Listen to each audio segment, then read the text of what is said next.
itu per kantong itu adalah kurang dari 15. Kemudian individu badak jantan dan betina sulit bertemu untuk kawin karena jumlahnya kecil dan tersebar, sehingga kemudian sangat tinggi potensi kawin sedarah atau inbreeding. Kemudian jumlah kelahiran sangat rendah, artinya terjadi negatif balance ya antara penurunan populasi dengan penambahan kematian dengan artinya penurunan populasi itu kan karena ada kematian,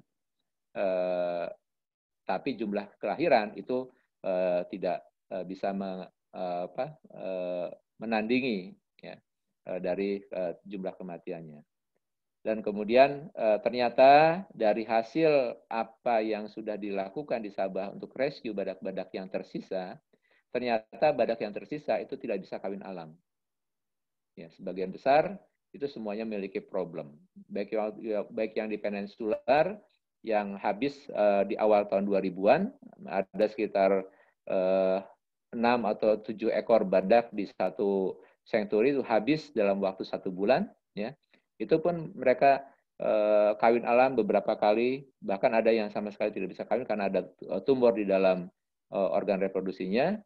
Dan badak-badak yang di Sabah, walaupun ada di sanctuary, ada sekitar 3 ekor dari tahun 2014 sampai dengan terakhir, itu ternyata semuanya mengalami gangguan, adanya abnormalitas di dalam organ reproduksinya. Nah, jadi resikonya untuk badak-badak yang di alam itu apa? Yaitu adanya Alley effect syndrome. Artinya apa? Bahwa jumlah populasi badak di alamnya itu jumlahnya sangat sudah kecil, ya, tetapi arealnya sangat luas sehingga kemudian potensi badak untuk bertemu untuk kawin itu menjadi sangat jarang sekali. Nah, perlu diketahui bahwa badak Sumatera ini siklus reproduksinya sama dengan sapi, ya, antara 18 sampai dengan 24 hari, rata-rata di 20 harian. Tapi waktu estrusnya di mana mereka bisa kawin itu sangat pendek, hanya 24 jam. Ya, jadi kalau memang mereka di alam jumlahnya sedikit, kemudian areanya luas, artinya kemungkinan badak betina jantan bisa bertemu pada saat betina itu sedang estrus untuk kawin, itu menjadi sangat rendah. Itu yang kita sebut sebagai Alley effect syndrome. Nah, kemudian indeks inbreeding dari beberapa genetik yang sudah dilakukan, yaitu juga alelnya juga sangat terbatas. Jadi kemungkinan besar kalau dalam satu populasi kemungkinan sangat tinggi sekali. Kemudian heterositas genetik populasi rendah sekali, dan yang resiko yang sampai dengan mungkin sekitar 5 tahun yang lalu, ya, karena saya mempresentasikan tahun 2015, yaitu tentang temuan-temuan atau pengumpulan data-data yang saya koleksi, yang menunjukkan bahwa badak-badak yang direscue dari sejak tahun 80-an, 90 dan sampai sekarang, itu yang dari alam, yang adalah badak-badak yang terisolasi atau doomed rhino, itu semua sebagian besar itu memiliki kasus patologi pada saluran dan organ reproduksinya. Nah, kemudian resiko yang lain yang ini yang kami perkirakan, kenapa kok kita tidak menemukan badak besar, badak dewasa yang mati di alam, itu sejak tadi saya laporkan tahun 2001-2006, sampai sekarang tidak menemukan lagi. Jangan-jangan, apakah memang betul? Karena faktor inbreeding, kemudian muncullah gen-gen yang resesif letal. Ini adalah hipotesis saya. Kenapa? Karena tidak menemukan adanya badak-badak dewasa yang ditemukan. Dan ini ditunjang dengan apa? Yaitu dengan kejadian-kejadian badak-badak yang kawin di sanctuary, seperti contoh di Waikambas, itu untuk mendapatkan satu kebuntingan yang berhasil sampai lahir, itu mengalami beberapa kali miscarriage, yaitu kematian embrio. Setelah kawin, dia didiagnosa bunting, tapi kemudian umur kebuntingan 30, 40, kemudian hilang embrionya. Jadi ini adalah merupakan sebagai salah satu tanda, artinya bahwa kemungkinan besar adanya gen-gen resesif letal sehingga kemudian si embrio itu mati. Nah, ini yang perlu kita lakukan analisis. Kemudian perkembangan populasi stagnan menurun, dan itu bisa mempercepat proses kepunahan spesies. Nah, ini adalah gambaran kolega saya dari Amerika yang dia melakukan USG pada badak-badak yang di luar, di Eropa dan di Amerika, menemukan adanya tumor. Ya, ini adalah tumor di dalam uterusnya. Ya. Kemudian yang kecil-kecil ini adanya kista di dalam uterusnya. Itu adalah temuan. Nah, kemudian ini adalah data-data yang saya dapatkan dari badak-badak yang mati, yang kemudian kami buka, ya, kami dapatkan ternyata hampir sebagian besar di dalam uterus badak yang mati tersebut itu ditemukan adanya kista-kista, di mana ini akan mengganggu proses implantasi apabila memang betina itu bunting dari hasil perkawinan karena tidak bisa implantasi, maka kemudian embrionya akan mati. Nah, ini yang atas, kanan, ini dan yang bawah ini adalah tumor yang ditemukan di dalam uterus. Nah, ini adalah data yang saya coba kumpulkan dari pada saat Malaysia. Ya, halo. Halo. Bisa lanjut, Pak Tarik? Ya, silakan Pak Agil. Oke. Ada gangguan. Baik, ya. Jadi dari data ini di badak-badak yang di rescue di Malaysia itu ada jumlah 14 betina yang saya coba kumpulkan datanya. Itu ada 64% yang memiliki patologi, ya, kondisi abnormalitas di dalam organ reproduksinya. Gitu. Kalau kita menghitung dari ini dari seluruh dari 14-nya, tapi kalau kita hanya mengambil dari 10 yang ada rekornya, itu bahkan menjadi 90%. Nah, kalau di badak-badak yang di Indonesia ini menarik. Yang memiliki patologi itu kemungkinan hanya 30% kalau dari total, tapi kalau misalnya dari yang ada rekornya itu 44%. Namun, yang menarik adalah banyak di individu-individu yang di rescue di Indonesia, walaupun mereka tidak ada kondisi patologis di dalam organ reproduksinya atau saluran reproduksinya, tetapi memiliki kesulitan di dalam terjadinya kebuntingan. Jadi setiap kawin beberapa kali tidak jadi, atau terjadi perkawinan, ada kebuntingan kemudian mati. Nah, itu bisa sampai dengan 88% kalau dari rekod, tapi kalau misalnya dari secara total dari betina-betina yang direscue itu sekitar 57% antara yang memiliki kondisi patologis dan juga memiliki gangguan atau kesulitan untuk bunting. Nah, jadi pertanyaannya adalah apakah badak Sumatera di Indonesia akan bertahan untuk tidak punah atau akan punah seperti di Malaysia? Nah, yang perlu diperhatikan adalah kepunahan badak Sumatera itu adalah bukan kepunahan spesies. Ini yang perlu dipahami betul. Karena kepunahan badak Sumatera apabila itu terjadi maka itu adalah kepunahan satu genus. Dan ini adalah merupakan, kalau ini terjadi, ini adalah merupakan kepunahan genus kedua di dunia. Kepunahan genus yang pertama itu adalah kepunahan Tasmanian Tiger di Pulau Tasmania. Ini punah diperkirakan itu tahun 1936. Nah, jadi sekian puluh tahun, ya, sampai kalau sekarang kita 2020, ya, 2020 berarti hampir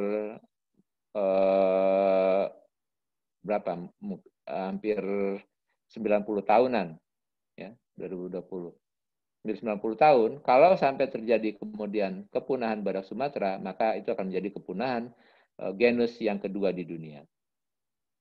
Jadi apa yang harus dilakukan untuk mencegah badak Sumatera itu punah? Maka harus ada revolusi dalam program konservasi badak Sumatera di Indonesia. Apa yang dimaksud dengan revolusi di sini? Yaitu adalah fokus konservasi badak Sumatera itu adalah harusnya sekarang, karena jumlahnya tinggal sedikit sekali, adalah berhasilnya badak Sumatera menghasilkan anak-anak badak baru. Jadi sudah tidak lagi perlu kita menghitung berapa jumlah badak di alam, kemudian berapa rasio jantan dan betina dan segala macam, karena kita tidak tahu potensi reproduksi badak-badak yang ada di alam tersebut, apakah masih baik atau tidak. Kalau kita tidak melakukan revolusi konservasi untuk badak Sumatera, maka kita tinggal menunggu kepunahannya saja. Nah, sementara kalau badak-badak yang direscue karena jumlahnya sudah tinggal 1-2 yang yang berhasil kita rescue, ternyata itu mengalami patologis. Contoh yang paling mudah adalah badak Sumatera yang kemarin direscue di Kalimantan. Itu memiliki gangguan, ditemukan didiagnosa sementara itu kemungkinan adalah tumor pada ovarium kirinya. Kemudian satu betina yang di Waikambas, Rosa, dia memiliki tumor di dalam uterusnya, layoma. Nah, jadi apa artinya? Bahwa rescue badak dari populasi yang terisolasi atau disebutnya sebagai compromise rhino, dari compromise population rhino, maka potensial kita untuk mendapatkan badak-badak yang subur itu adalah sangat minim. Nah, jadi sekarang bagaimana untuk bisa menghasilkan badak? Apakah badak-badak yang mengalami gangguan tersebut itu tidak bermanfaat? Pendapat saya sebagai seorang dokter hewan dan juga sebagai ahli di bidang reproduksi, masih bisa. Selama dia masih bisa menghasilkan sel telur dan masih memiliki gonad dan dia masih hidup, maka dia masih bisa potensial untuk kita selamatkan dan kita gunakan genetic resource-nya itu adalah untuk bisa menghasilkan badak-badak baru. Ya, ini yang artinya itu harus menggunakan teknologi untuk melaksanakan itu. Nah, ini kenapa saya yakin atau positif thinking terkait dengan masalah badak Sumatera ini masih bisa berkembang. Saya ambil satu contoh keberhasilan konservasi spesies yang populasi sangat kecil. Ini adalah contoh keberhasilan di Amerika. Yaitu apa yang mereka lakukan. Jadi pada saat populasinya itu sudah sangat kecil, maka mereka melakukan pengembang biakannya adalah dengan cara memaksimalkan heterozigositas genetik populasinya.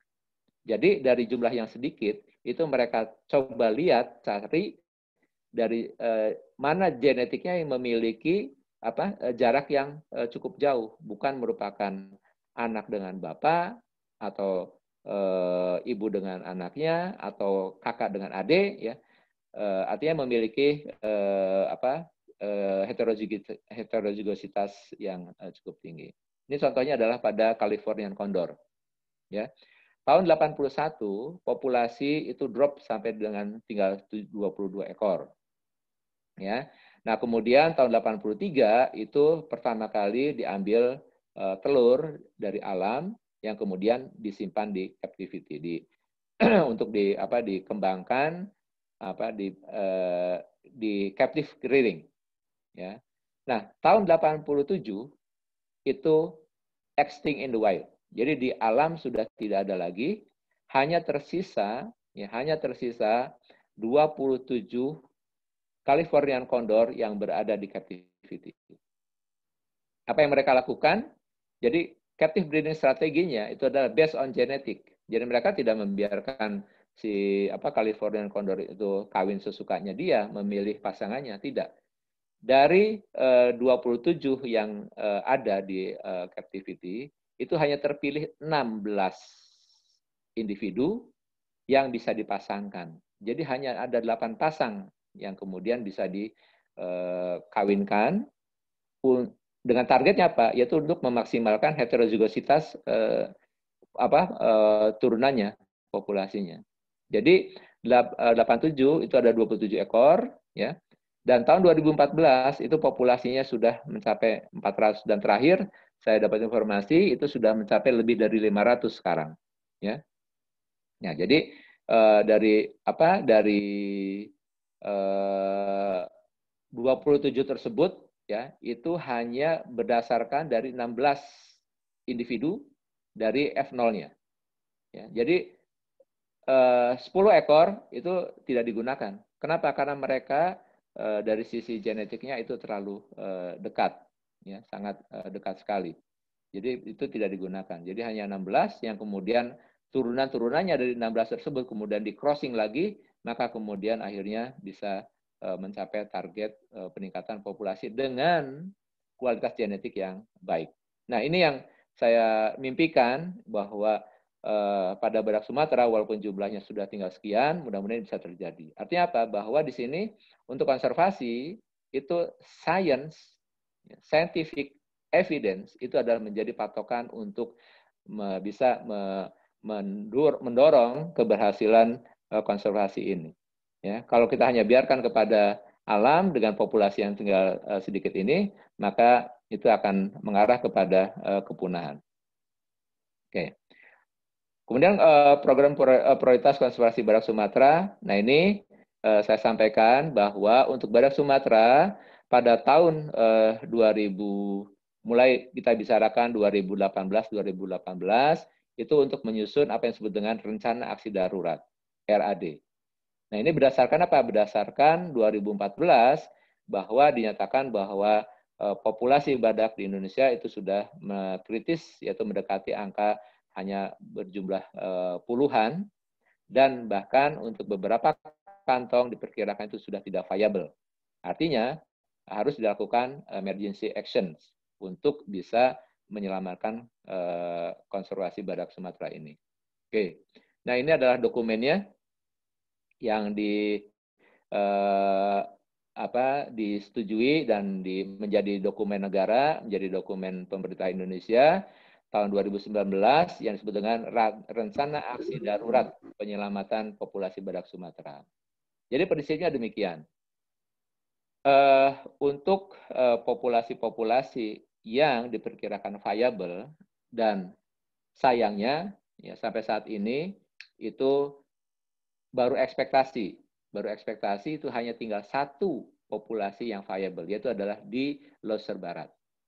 Walaupun secara faktual nyata itu belum ada data yang pasti, ya. Nah, kalau untuk populasi yang dianggap itu viable, maka yang diprioritaskan adalah program proteksi. Kalau yang kurang dari 15 yang tidak viable, maka itu kemudian akan dipindahkan, ya, di rescue badaknya, kemudian dimasukkan ke sanctuary, ya. Termasuk yang di Kalimantan. Kalau Kalimantan, informasi yang kita peroleh dari semua kawasan itu kemungkinan adalah tidak viable. Kalaupun ada, artinya apa? Harus di rescue. Dan sudah dibangun satu sanctuary di Kutai Barat, di Kelian. Sementara ini masih baru terisi oleh satu badak. Targetnya adalah itu bisa, kalau total semua kawasannya bisa sampai dengan 10 ekor badak. Sementara ini satu kawasan sanctuary-nya itu adalah diperkirakan kita bisa menampung untuk 5 ekor badak. Nah, jadi seperti yang saya sampaikan, kalau populasinya viable di atas 15, maka tapi ini yang saya selalu ingatkan, bahwa berbicara viable itulah kita berbicara populasi individu dewasa yang masih potensial untuk bereproduksi. Ya, jadi bukan total 15 itu anak cicit, kakek-kakeknya juga ikut 15. Ya. Nah, dari yang 15 ini adalah ada di Loser Barat. Ya, sementara ini. Diperkirakan, tapi ini yang perlu kita kita intensify untuk memastikan apakah betul. Nah, tapi nanti akan kita diskusikan lebih lanjut apakah memang cukup dengan proteksi, ya, atau perlu adanya langkah-langkah yang lebih lanjut. Nah, kalau yang tidak viable seperti di Aceh, ya, yang berdekatan dengan Sumatera Utara, itu ada 2 lokasi, ya, di Aceh, di Loser, di ekosistem Loser di daerah bagian timur. Nah, itu diperkirakan mungkin ada sekitar 2 sampai dengan 6 ekor. Harapannya adalah bisa dimasukkan ke dalam sanctuary yang sekarang sedang dalam proses untuk pembangunan sanctuary di Aceh, yaitu di Aceh Timur. Oke. Nah, jadi populasi untuk yang non-viable atau kurang 15 ekor badak per kawasan, maka action-nya adalah cari badaknya, temukan badaknya, ya, dan lokasinya untuk penyelamatan. Jadi search and rescue. Jadi nomor 1 dan 2 ini adalah satu kesatuan, yaitu kita sebut sebagai search and rescue. Jadi kalau ada badaknya, ketemu, langsung capture, langsung rescue. Nah, kalau sudah dapat, baru kita akan melakukan evaluasi secara komprehensif. Terutama apa? Yaitu adalah tentang status reproduksinya, evaluasi status reproduksinya. Apakah badak ini masih fine, organ reproduksinya itu masih baik, masih bagus, atau mengalami kondisi yang patologis. Kemudian juga melakukan evaluasi genetik. Kita lihat bagaimana heterozygositas dari genetiknya.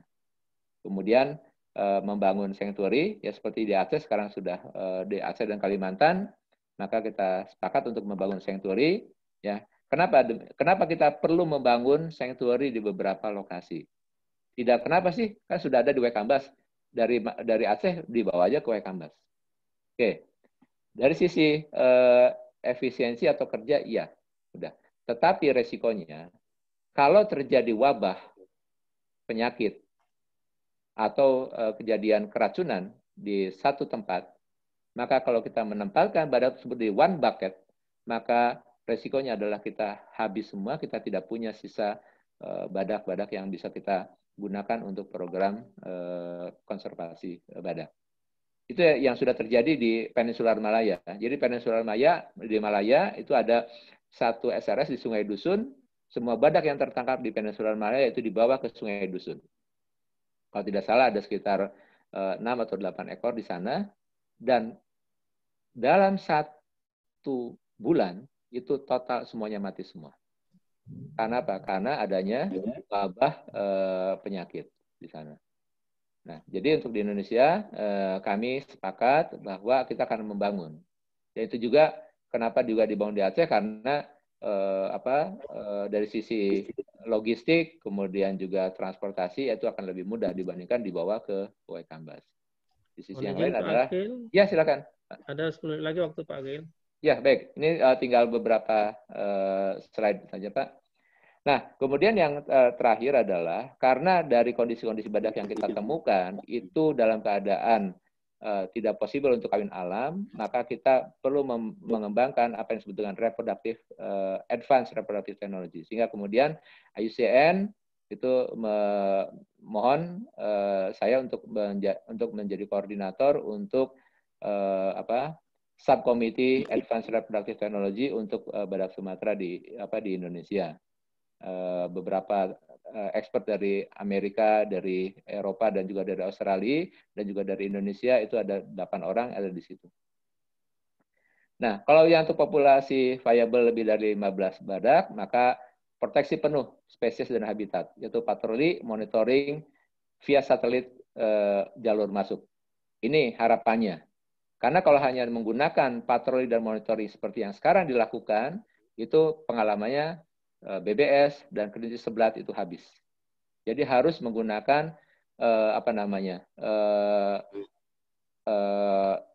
relay kondisi aktual di lapangan, itu bisa termonitor dengan jelas, ya seperti yang dilakukan di Afrika itu. Nah, cuman bedanya adalah kalau di Afrika terbuka, jadi lebih mudah. Nah, kalau di Indonesia dengan kondisi landscape yang seperti ini, apakah ini mungkin? Nah, ini juga satu hal pertanyaan. Kalau tidak melakukan itu, maka akan sulit. Kalau kita hanya mengandalkan dengan patroli jalan kaki, gitu kan, kemudian monitoring jalan kaki, nah itu akan sulit. Seperti di Loser, untuk masuk sampai ke areal tengah itu harus berjalan sekitar 2 minggu baru sampai di lokasinya. Oke. Nah, jadi masalah konservasi badak in situ sekarang itu adalah populasi badak itu terus menurun walaupun proteksi dan patroli itu intensif. Jadi itu satu quote-in-quote menjadi pertanyaan, apakah memang itu yang akan kita lakukan untuk badak-badak yang masih dianggap viable. TNKS sekarang punah. TNBBS, TNWK menurun tajam. Kemudian laju perkembangbiakan badak Sumatera itu sangat lambat di habitat alaminya. Dan kita sudah mencatat itu adanya negatif balance perkembangan populasi. Jadi harus dikembangkan super intensif proteksi, patroli, monitoring, dan evaluasi populasi. Satu-satunya jalan adalah menggunakan satelit. Sedangkan kalau di ex situ, bahwa perkembangbiakan di alam itu lambat dan jumlahnya tidak viable sehingga individu-individu itu mengalami early effect syndrome, dan akibatnya bahwa kemudian nomor 2 itu adalah badak-badak yang direscue itu resiko memiliki gangguan reproduksi dan juga rentan terjadi abnormalitas dari organ reproduksi. Maka mau tidak mau, masalah untuk ex situ, kita harus mulai mengembangkan badak-badak yang tidak bisa bereproduksi secara alami itu harus menggunakan assisted reproductive technology. Dalam hal ini biasa kita gunakan adalah IVF atau ICSI, atau istilah yang kerennya adalah bayi tabung untuk menghasilkan embrio badak. Nah, ini adalah contoh dari publikasi yang sudah saya lakukan. Dari semua data yang kami kumpulkan, itu semua badak-badak yang di captivity, itu lebih dari 70% mengalami reproductive pathology atau memiliki problem untuk terjadinya konsepsi. Jadi itu sangat berpengaruh terhadap breeding program. Gitu. Maka artinya bahwa teknologi yang advance itu harus digunakan sebaik mungkin untuk bisa membantu. Nah, ini adalah gambar patologis yang tadi di depan saya sampaikan. Ini sama. Nah, ini adalah saya tunjukkan bahwa di negara lain dan untuk spesies yang lain, untuk white rhinoceros, itu mereka sudah mengembangkan embrio dan embryonic stem, ya, sel. Jadi embrio yang dihasilkan dari perkawinan gamet, fertilisasi gamet, tapi juga mereka sudah menggunakan embryonik dari menggunakan stem cell. Ini pada badak putih Afrika ini sudah dilakukan. Contoh yang paling yang sangat terbaru itu adalah kematian badak jantan satu-satunya, yaitu Northern White Rhino di Afrika, si Sudan, ya, dia mati. Itu adalah satu-satunya badak jantan Northern White Rhino yang ada di dunia, dia mati. Tetapi kemudian tim grupnya ini, Thomas Hildebrand dengan tim dari Jerman dan juga dari Jepang dan juga dari Italia, mereka mampu menyelamatkan spermanya dari si Sudan tersebut, ya, diambil dari badak yang sudah mati. Kemudian mereka bisa melakukan ICSI terhadap embrio yang mereka koleksi dari badak putih Afrika yang lain. Yang Northern itu hanya tinggal ada 2 di dunia, tapi mereka sekarang sudah berhasil untuk mendapatkan embrionya. Sekarang embrionya sudah disimpan, jadi mereka sudah punya garansi, jaminan bahwa mereka masih memiliki genetic resource dari badak-badak yang sudah tidak ada. Nah, ini harapannya adalah di Indonesia itu bisa kita lakukan. Makanya saya sangat berharap bahwa di Indonesia itu bukan hanya kita mengkoleksi sperma dan ini kemudian melakukan membuat embrionya, tapi juga kita sudah bisa membangun biobank, terutama adalah untuk bisa mengkoleksi stem cell-nya atau sel-sel punca yang suatu saat bisa kita gunakan untuk bisa memproduksi embrio-embrio badak-badak Sumatera yang baru. Terima kasih, itu Pak Torik yang bisa saya sampaikan pada kesempatan sore ini. Nah, ini mudah-mudahan hijaunya IPB seperti ini memberikan pencerahan dan juga mendinginkan otak kita yang tadi mikirnya agak pusing dan agak jelimet tentang masalah punahnya spesies badak Sumatera. Mungkin tadi Dr. Wahdi juga menceritakan tentang masalah gajah juga kondisinya itu juga hampir sama. Yeah. Mungkin badak Sumatera lebih seram dari gajah Sumatera, tetapi kondisinya juga tidak jauh beda. Kalau kita salah melangkah untuk melakukan konservasi spesies ini, maka selesai sudah. Baik, terima kasih itu. Terima kasih Pak Agil. Assalamualaikum warahmatullahi wabarakatuh. Sangat menarik sekali tadi materinya Pak Agil, ya. Sangat membuka wawasan kita, ya. Selanjutnya kita buka sesi diskusi, ya, untuk memperdalam, ya. Apakah ada hal-hal yang ingin kita tanyakan, yang ditanyakan, atau yang ingin di-sharingkan dengan Pak Agil, ya, yang begitu berpengalaman di bidang penelitian badak ini, ya. Untuk itu kami beri kesempatan kepada Bapak dan Ibu maupun adik-adik mahasiswa yang ingin bertanya kepada Pak Agil. Kita masih punya waktu sekitar 17 menit, ya, menjelang jam 3 sore hari, ya. Silakan. sebutkan nama dan institusinya ya. Bertanya. Iya, silakan. Sebelumnya perkenalkan, nama saya Wahid Rolanda dari Universitas Sriwijaya. Izin bertanya, Pak.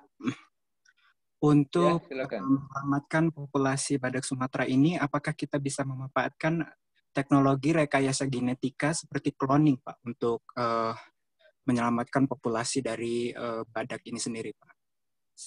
Sebelumnya, terima kasih, Pak. Baik, terima kasih atas langsung aja Pak Akil. Ya, baik, terima kasih atas pertanyaannya. Jadi cloning adalah salah satu opsi, gitu kan. Cuman dalam kondisi di mana kita masih bisa mempreserve gamet, sel-sel gamet dari dari badak-badak yang ada. Nah, kemudian juga kita masih bisa mempreserve stem cell dari badak-badak ini. Maka kita masih melakukan rekayasanya, belum sampai kepada rekayasa genetik seperti melakukan cloning, gitu kan. Tapi dengan apa yang kita lakukan seperti misalnya tadi dengan ICSI, intracytoplasmic sperm injection, yaitu kita memanen sel telur dari badak-badak yang tidak bisa kawin, ya. Jadi harapannya bahwa badak tersebut masih bisa bersiklus, masih bisa menghasilkan embrio, masih bisa menghasilkan sel telur. Contohnya yang di Kalimantan, walaupun dia punya tumor sebelah kiri, tapi yang ovarium yang kanannya masih aktif. Harapannya kita masih bisa mendapatkan sel telur. Nah, kemudian kita bisa kita fertilisasi menggunakan sperma, cuman diinjeksikan karena kalau dengan keterbatasan resource yang ada, kalau menggunakan teknik yang lain, misalnya menggunakan IVF, itu menjadi robust. Banyak yang kita buang, sayang. Itu sementara jumlahnya sangat sedikit, sehingga kemudian ya spermanya kita pilih aja. Kita pilih yang terbaik, itu yang kita gunakan untuk memfertilisasi. Maka kita menggunakan teknik ICSI. Nah, ada juga sekarang yang sudah dikembangkan teman-teman dari Jepang, itu menggunakan fibroblast. Nah, fibroblast ini yaitu jadi tanpa harus ada perkawinan antara sel sperma dan sel telur. Nah, itu menggunakan sel-sel fibroblast kemudian dimasukkan ke dalam, diinjeksikan ke dalam satu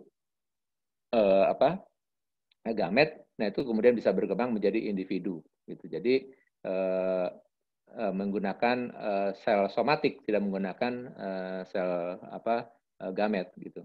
Nah, itu baru sampai situ, Pak. Nah, karena kalau untuk ke arah cloning, memang kalau cloning itu kan berarti kan dia kondisi dari sisi genetiknya itu kan 100% the same as the father ataupun mother-nya. Jadi dia hanya memiliki genetik ya persis dengan tetuanya gitu kan. Dan tidak menjadi 2N-nya adalah 2N dari tetua yang apakah dia dari jantan ataukah dari betina.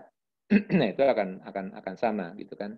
Beda dengan yang tadi kalau kita menggunakan fibroblast dari individu yang lain, kita masukkan ke dalam gamet dari individu yang lain, itu masih bisa mendapatkan heterozigositas dari populasi yang akan terbangun. Itu yang saya gambarkan tadi adalah dengan Californian Condor. Walaupun jumlahnya tinggal 27, hanya 16 yang mereka pastikan bahwa mereka memiliki jarak genetik yang sangat jauh atau cukup jauh, maka kemudian mereka mendapatkan keturunan-keturunan yang bisa membangun populasi dengan heterozigositas genetiknya yang cukup baik. Itu, terima kasih. Terima kasih, saya pikir cukup jelas ya tadi yang dari Unsri tadi ya. Ya. Selanjutnya Pak Agil ada pertanyaan dari Indah Primadesi dari IPB ini Pak, di mahasiswa Bapak ini. Ya.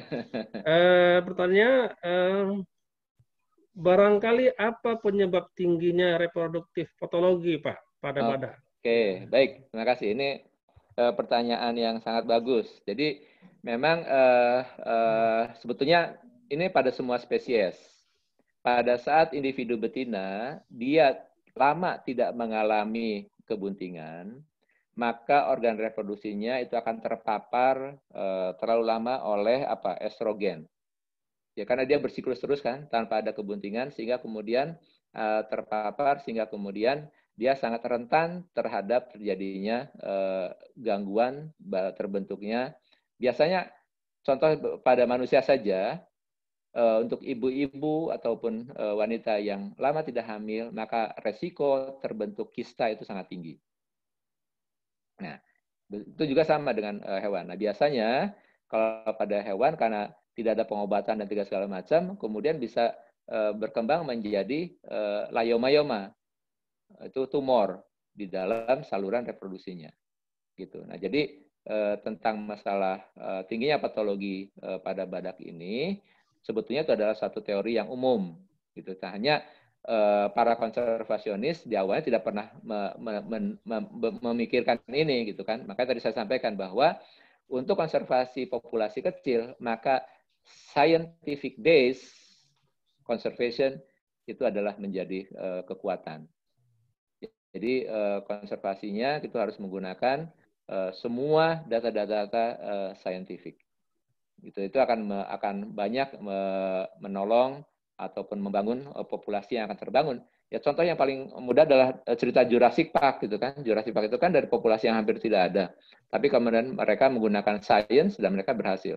Tapi kebablasan gitu kan. Nah, mudah-mudahan pada badak Sumatera ini kita ada koridor-koridor sehingga kemudian dan badak itu adalah bukan satwa yang berbahaya gitu kan, jadi relatif aman. Hanya mungkin yang perlu dipertimbangkan adalah habitat itu menjadi penting juga. Jangan sampai kita memproduksi embrio, menghasilkan anak-anak badak, tapi kemudian habitatnya tidak ada. Nah, ini juga menjadi masalah juga. Gitu. Baik, itu Pak Tarik. Terima kasih Pak Agil. Sekaligus ini menjawab pertanyaan dari Devan Prima dari Universitas Tadulako yang bertanya tentang kasus patogen pada reproduksi badak. Ya, patologi. Iya. Kemudian ada lagi pertanyaan dari Farhan Naufal nih Pak Agil ya. Beliau mempertanyakan berarti tidak ada pertambahan jumlah individu dari tahun ke tahun walaupun sudah ada program konservasi. Nah, ini bagaimana ini Pak? Ya, baik. Jadi begini Pak Farhan, sebetulnya kan dalam konservasi itu kan target utamanya adalah kita bisa memelihara atau menjaga populasi yang ada itu bisa berkembang biak, kemudian populasinya bisa mencapai carrying capacity-nya. Jadi kalau misalnya Waikambas itu bisa dihuni oleh secara carrying capacity bisa dihuni oleh sekitar 30-40 ekor atau 60 ekor, harusnya bisa terus berkembang ke sana, gitu kan? Nah, hanya masalahnya adalah bahwa ternyata tanpa kita sadari, tanpa kita ketahui, walaupun di sana patrolinya cukup intensif dan segala macam, ternyata jumlah number daripada badak ini terus drop menurun. Yang tadi saya katakan negatif balance dalam peningkatan populasinya. Artinya apa? Ada ditemukan, ini kadang-kadang saya ingin menyampaikan juga bahwa temuan anak badak dalam satu kantong populasi itu jangan dijadikan sebagai euforia, sebagai keberhasilan daripada konservasi. Kenapa? Karena kita harus menghitung secara total keseluruhan. Apakah penambahan individu tersebut berimbang dengan jumlah kematian atau hilangnya individu yang lain. Kalau itu tidak balance, ya, maka akibatnya akan terjadi negatif. Akhirnya bahwa walaupun ada penambahan, bukan berarti tidak ada penambahan individu, Pak Farhan. Ada, hanya tidak seimbang dengan jumlah hilangnya individu. Nah, hanya pada badak Sumatera ini yang jadi menarik juga adalah bahwa selama ini dari tahun 2001 atau tadi kalau di Waikambas mungkin 2006-an itu tidak pernah menemukan adanya badak mati di dalam kawasan. Sementara rhino zero poaching zero. Rhino poaching itu adalah zero sebutnya, adalah zero rhino poaching karena tidak pernah ditemukan adanya yang ditangkap bahwa sedang berburu badak atau tapi kalau berburu rusa kemudian gading dan segala macam itu banyak yang ditemukan. Tapi untuk badak tidak ada sehingga kemudian laporannya adalah zero poaching untuk badak. Jadi mungkin itu Pak Mas Farhan ya. Ya, terima kasih Pak Agil. Ini ada satu lagi Pak, mungkin ini pertanyaan terakhir nih Pak ya. Dari Nanda Arifta dari Unsri. ingin bertanya Pak, selama ini masih ada persepsi di masyarakat tentang cula badak Sumatera. Masyarakat menganggap cula badak itu sebagai obat kuat dan penangkal racun. Nah, ini bagaimana pendapat Pak Akil ini? Benar nggak ini? Oke, baik. Itu kan adanya evidence keyakinan dari mulut ke mulut, gitu kan. Artinya berdasarkan apa yang mereka mungkin hanya lihat atau dengar, gitu kan. Tapi kalau kita kan dari scientific base kan harusnya adalah berdasarkan analisis dari kandungan. Nah, itu sudah dilakukan untuk beberapa tahun yang lalu. Saya mungkin bisa di browsing itunya publikasinya, kandungan chemical compound yang berada di dalam cula badak. Karena sebetulnya cula itu dia bukan bagian dari tulang. Jadi makanya cula itu tumbuhnya tidak ada base-nya seperti tanduk. Kalau tanduk itu kan ada titik tumbuh pada os frontalis, pada tulang kepalanya. Kemudian rusa juga ada, gitu kan. Sehingga kalau tanggal dia bisa tumbuh lagi. Dan dia dasarnya di tulang. Nah, kalau pada badak itu dasarnya adalah pada kulit. Jadi sebetulnya cula itu adalah merupakan keratinisasi sel-sel kulit. Jadi kalau kita lihat di mikroskop ataupun dan analisis itu sama seperti sel-sel kuku, gitu. Sel-sel kuku sama persis. Jadi itu sebetulnya adalah keratinisasi daripada sel. Nah, kemudian sudah dianalisis itu tidak ada kandungan chemical yang bersifat aktif compound substance. Jadi tidak ada di situ yang kemudian berguna. Jadi semuanya itu adalah keyakinan berdasarkan keyakinan saja. Mungkin itu Pak. Oke, terima kasih Pak Akil. Memang ya terkait dengan cula badak ini memang saya juga pernah mengalaminya. Ya. Jadi memang sudah pernah diterapkan masyarakat lokal ketika saya ke lapangan, pemandu itu membawa cula badak itu, Pak. Jadi kemudian ada mahasiswa yang tergigit ular, memang itu langsung dikikis gitu, dibalurkan ke tempat ikan gitu. Jadi memang sudah pernah dilakukan juga pada prakteknya gitu. Tapi kan evidence-nya apakah memang itu adalah sembuhnya karena cula badaknya, ataukah memang orang itu punya imunitas yang sangat kuat untuk menangkal racunnya sendiri, atau juga mungkin racun si ularnya pun tidak terlalu berbahaya gitu kan, sehingga dia mampu untuk bertahan. Ini kan saintifiknya kan belum ada nih Pak. Iya, memang itu hanya untuk pertolongan pertama, selanjutnya dibawa ke rumah sakit juga seperti itu. Baik Pak Agil, ya itu mungkin juga karena perasaannya, feelingnya, wah ini saya diobatin gitu. Jadi dia imunitasnya bagus. Meningkat ya. Meningkat. Iya. Baik, sebenarnya masih ada waktu 5 menit lagi. Kepada yang ingin bertanya masih ada waktu kita sebenarnya. Mari kita manfaatkan Pak Agil ini, jarang-jarang ya di tengah-tengah kita ada yang ahli badak ini.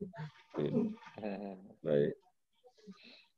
Ya, teman, ini Pak Torik nanti yang materi yang sudah saya kirim ke Bu Kawani itu kan ada perubahan. Nanti saya kirim lagi ini yang terbaru. Ya, kami tunggu Pak. Siap.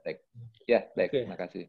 Ya, barangkali mungkin kalau tidak ada lagi yang ingin ditanyakan, mungkin Pak Agil bisa menutup presentasinya, Pak. Silakan, Pak. Baik, terima kasih. Jadi saya akan menyampaikan sedikit terkait dengan masalah konservasi spesies ini. Jadi satu hal yang perlu kita pertimbangkan sampai saat ini kan, pada saat kita berbicara tentang masalah konservasi selalu fokusnya adalah menentukan jumlah populasi, berapa jumlahnya, berapa rasio jantan betina dan segala macam. Betul. Pada saat populasi itu masih, kalau menurut IUCN itu kan patokannya adalah di 500, gitu kan. Jadi kalau misalnya populasi masih cukup banyak, ya itu tidak masalah, karena dengan survei kita akan mudah untuk mendapatkannya, untuk menentukannya dan segala macam. Tapi pada saat kemudian populasi itu sudah drop, jatuh ke titik nadirnya, maka yang harus kita pertimbangkan itu adalah bagaimana kita memanfaatkan atau menggunakan materi-materi yang masih tersisa ini untuk berguna ya untuk keberlangsungan dari spesies itu sendiri, sehingga kemudian bisa kita lakukan konservasi. Nah, di sini konservasi ada konservasi genetik, kemudian konservasi biologinya dan segala macam. Jadi bukan hanya menghitung dari jumlahnya saja. Kemudian yang kedua yaitu terkait dengan masalah dalam konservasi memang patroli protection itu adalah merupakan salah satu bagian yang paling utama dalam konservasi. Tetapi dengan kondisi alam seperti di Indonesia, maka sudah waktunya ada evaluasi ataupun terkait dengan teknik proteksi dan patroli yang sebaiknya dilakukan, karena di beberapa negara itu sudah menggunakan kamera jarak jauh menggunakan satelit, sehingga kemudian real time dari semua titik sisi itu bisa diketahui ada orang masuk, kemudian ada orang berjalan gitu kan. Nah, sementara di Indonesia dengan hutan tropisnya yang demikian memiliki kanopi-kanopi yang besar dan tertutup rapat, mungkin teknologi itu harus segera dikembangkan. Mungkin juga menggunakan kamera infrared sehingga kemudian bisa menembus tutupan daripada kanopi dan segala macam. Nah, yang ketiga, ini terutama untuk adik-adik dari mahasiswa, bahwa riset konservasi itu tidak hanya sebatas pada ekologi, tidak hanya sebatas kepada habitat, tetapi juga pengetahuan tentang biologi spesies itu menjadi penting. Jangan sampai seperti badak Sumatera, penelitian tentang masalah biologi reproduksinya itu adalah terlambat pada saat badak Sumatera sudah mengalami penurunan jumlah yang sangat drastis gitu kan.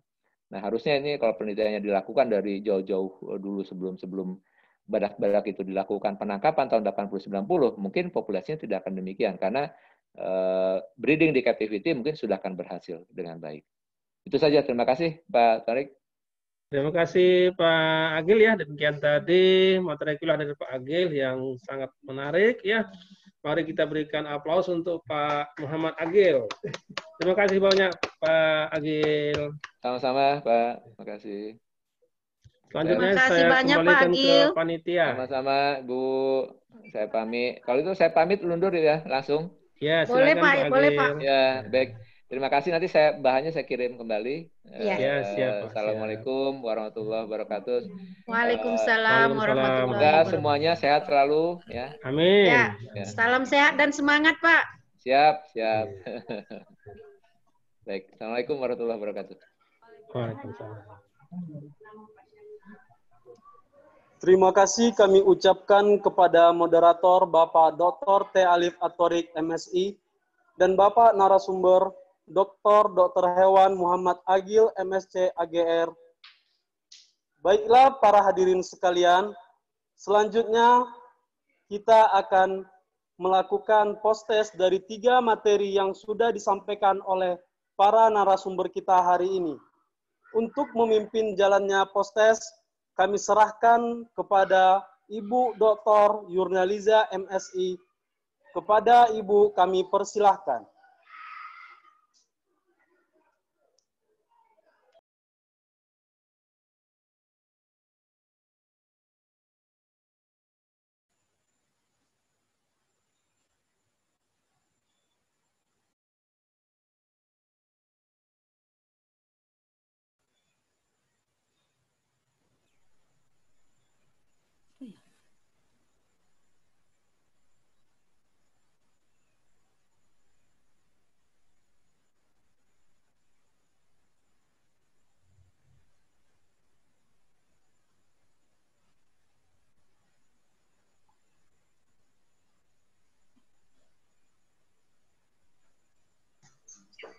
Ya, silakan kepada Ibu Yurnaliza. Baik Pak Meman, terima kasih. Maaf tadi tiba-tiba sinyalnya hilang. Baik, Assalamualaikum warahmatullahi wabarakatuh. Selamat sore pada peserta MIPANET, Bapak Ibu dan mahasiswa sekalian.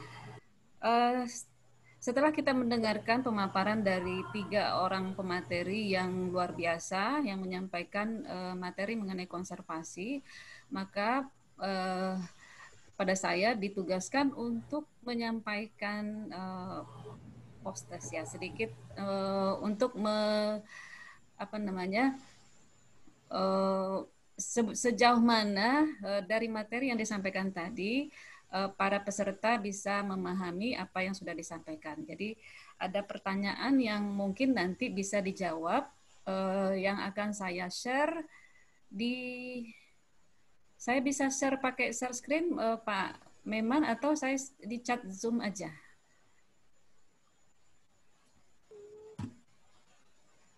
Silakan Bu, kalau ada yang mau di-share silakan. Oke. Saya share linknya sih sebenarnya. Saya juga udah share tadi link untuk post. Oh, udah ya? Udah. Oke. Jadi linknya, kemudian di chat Zoom juga udah Bapak share ya Pak? Pak Meman? Sudah Bu, sudah. Oke. Sudah. Jadi kepada peserta, terutama ini kepada mahasiswa, silahkan untuk menjawab pertanyaan yang ada di Google Form ini, di link form. Waktu untuk menjawabnya itu selama 30 menit. Jadi silahkan menjawab atau membuka linknya, kemudian menjawab pertanyaan, dan 30 menit kita akhiri dari sesi post-test ini. Terima kasih.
mengingatkan kepada mahasiswa S1, S2, atau S3 yang mengisi, waktu pengisian jawaban post-test itu tinggal 15 menit lagi.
selama 30 menit.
Baik, 30 menit waktu yang diberikan untuk menjawab pertanyaan telah berakhir.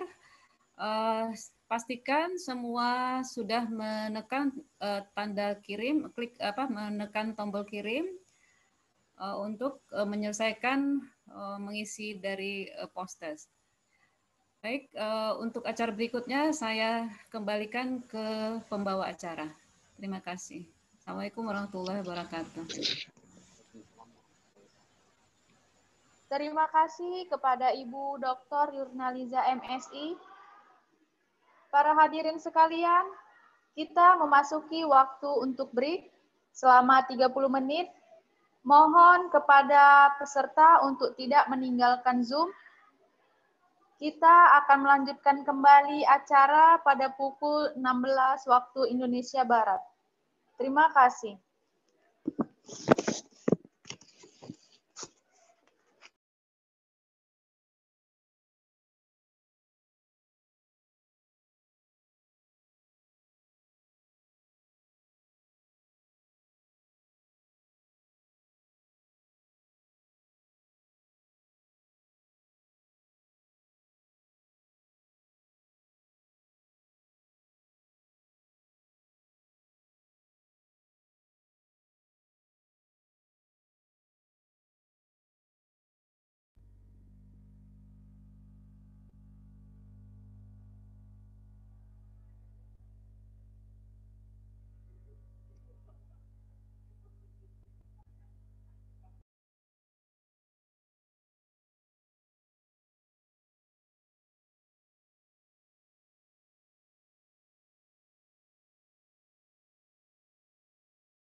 Ya, Bu. Yuk. Yuk.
esok hari dengan 3 narasumber, yaitu Bapak Dr. Ian Singleton dari Paneko, Bapak Dr. Hewan Christopher Stream dari KHS, dan Bapak Dr. Hewan Munawar Kholis dari USAID Bijak. Sampai ketemu besok dan terima kasih. Wassalamualaikum warahmatullahi wabarakatuh.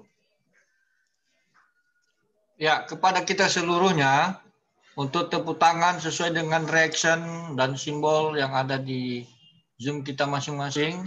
Di saya ada tepuk tangan simbol, silakan. Oke, mantap. Baik, ya.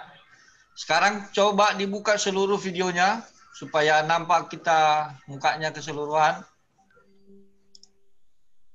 Ya. Coba semuanya dibuka videonya. Ternyata masih senyum-senyum, artinya apa namanya ya, belum capek sekali lah ya. Ya, mudah-mudahan 3 hari mendatang kita masih tetap seperti ini dan tidak merasa apa namanya capek, malah makin bersemangat ya. Baik, silakan dibuka videonya masing-masing. Saya akan foto bersama, nanti kita akan membuat nanti semacam laporan dan mungkin bisa juga dibagi nanti di grup kita ya. Yang senyumnya paling cantik dan senyumnya paling ganteng coba dinampakkan. Silakan dibuka maskernya sementara ya, sementara, jangan dibuka sampai nanti selesai, sementara aja. Oke. Saya hitung dari pertama, slide pertama. 1, 2, 3. Sekali lagi. 1, 2, 3. Oke, slide kedua. Nah, ada layar kedua nih, banyak nih. Oke. Sekali lagi. 1, 2, 3. Sekali lagi, 1, 2, 3. Baik, terima kasih. Sampai jumpa kita besok hari. Semoga kita tetap dalam lindungannya dan kita terlepas dari namanya corona. Silakan, dibuka mic-nya masing-masing, silakan.